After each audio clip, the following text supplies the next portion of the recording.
As we all know, the Arkansas Lottery Commission last week selected Ernie Passaleg of South Carolina as Executive Director of the lottery.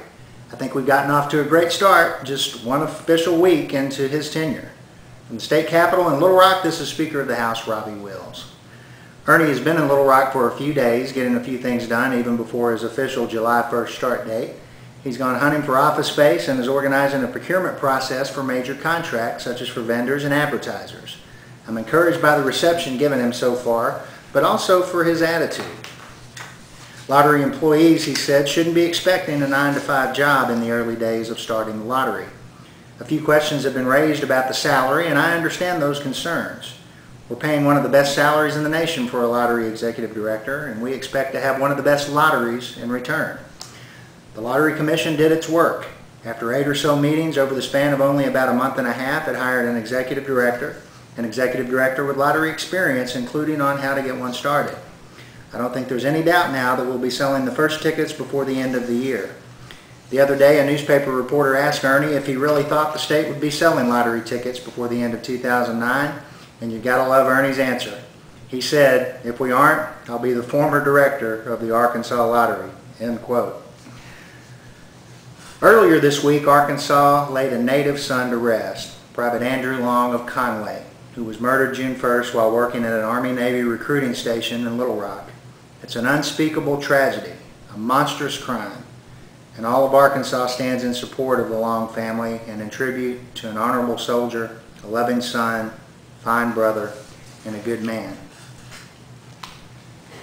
It has been a busy couple of weeks at the Wills household, and it had nothing to do with politics or state government. On Tuesday, May 26, my wife Dana gave birth to a beautiful, healthy baby girl. We named her Allie Reese. It's a family name. She entered our world at 3:30 p.m. on May 26 at 7 pounds even and 19 1/2 inches long. And she's been growing like a weed ever since. Dana and I also celebrated our 10th wedding anniversary during the same week. Allie is a multimedia baby. She's been all over the news since her birth. She's been on television, she's been on blogs, radio, Webcast, and Twitter. I guess she takes after her old man. Right now, I'm the happiest and most fortunate guy in the world. I've been blessed to have a wonderful wife and now 2 beautiful girls, Riley, who's 7 years old, and Allie Reese. I'm thankful for them, my parents, my in-laws, and my many friends, colleagues, and supporters for all of your calls and emails of support. And finally, moving back over to state government, the announcement last week of the resignation of Ken James, the director of the Department of Education, caught all of us by surprise. That's a tough, pressure-filled job, and turnover in similar positions is quite high. As Mr. James said, his 6 years on the job put him among the top 10 chief education administrators nationwide in terms of tenure. Without a doubt, lawmakers, including me, have had an occasional disagreement with Ken, but I believe we all agree he did a great job in his time at the department. Hard work by Mr. James, his department, Governors Huckabee and Beebe, and by legislators over the past several sessions have resulted in some tremendous gains in Arkansas public schools. Thanks also to our students and parents for those gains. And finally, over the last few weeks, I saw some interesting and disturbing figures from our Department of Labor. First, the good news. Arkansas was one of only 6 states that saw an increase in employment during April. The recession continues to hit our nation hard, but Arkansas continues to persevere while other states far and near continue to be battered. California, for example, lost nearly 64,000 jobs in April alone. Texas and Michigan lost nearly 40,000 each. Arkansas gained 1,500 jobs. Hardly anything to trumpet about, but it's better than the alternative. As a nation, we've lost 5.7 million jobs since December 2007. And our nationwide unemployment rate is 8.9%, the highest in 25 years. Arkansas's employment report showed a non-farm payroll of 1.1 million workers. For decades, most Arkansans were in the manufacturing industry, but most of those numbers have fallen dramatically in the past several years.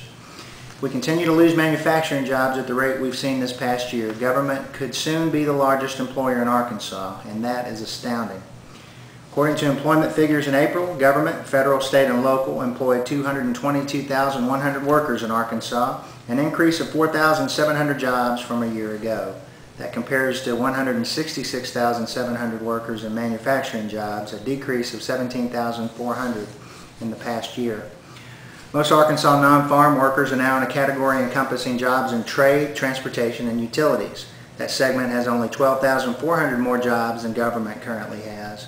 And government employs 55,000 more Arkansans than manufacturing does.